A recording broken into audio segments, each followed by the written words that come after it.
Hi, my name is Christopher Lennertz, and I'm a composer for film, TV, and video games. And I've done things like The Boys and Lost in Space, Ride Along, and others. And I'm here today to talk about ReelCrafter.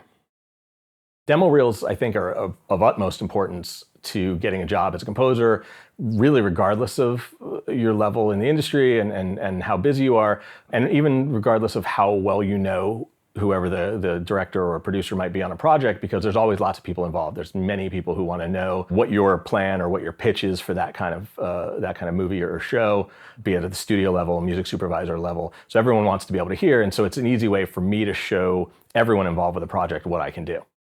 The process of sending demos before ReelCrafter was not a lot of fun. I've been around long enough that I can actually admit to pressing start and stop on cassette decks. Lots of toasters and coasters that did not work in the old CD burning days. But more recently, it's been a lot of sending zip files via Dropbox and WeTransfer and ridiculous things like that. And it's just literally text on a computer file. It doesn't feel like anything. It doesn't feel like there's any vested creative interest in it. There's nothing worse than feeling faceless or personalityless, especially when you're submitting to people who you don't know or someone you've never collaborated with. It was time. It was actually long overdue for something like ReelCrafter to come along, where you can easily change the order of things and actually have it look like a very specific demo. I mean, I think that's probably the most important point.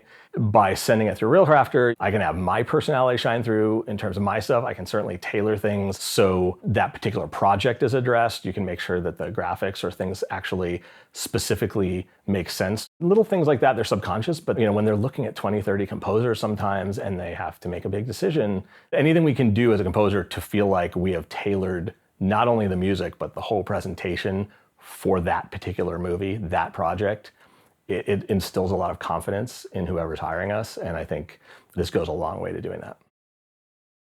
Before, when I would do a reel, especially if I was working with either my agent or my assistant or both, I would literally have to zip files, send them, delete files. They would add files. And there was no way for us to have one solid hosted place where it was the only version of that. So things would get lost and things would be named weird. And so for me, the best part is the fact that I can easily have my assistant jump on and say, okay, I'm going to take a shot at reordering this and putting the action cue up front because I just heard that that's more what they're looking for. Or you know what, they really love cues with vocals.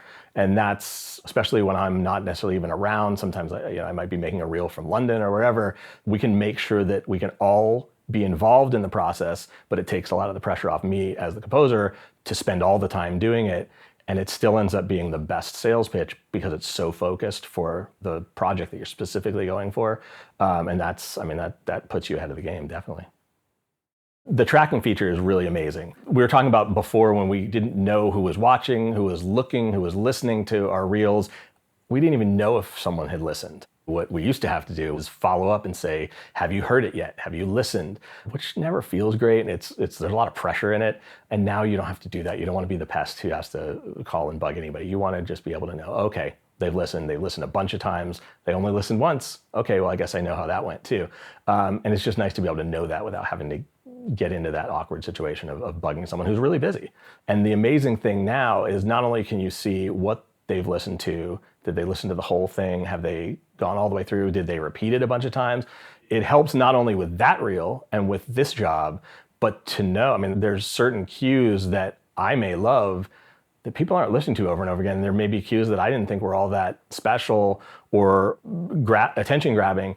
And if I send enough reels and I start realizing, oh my God, everyone's playing that track. Wow, I should make sure that's number one every time I send it out. And so I think that's really important.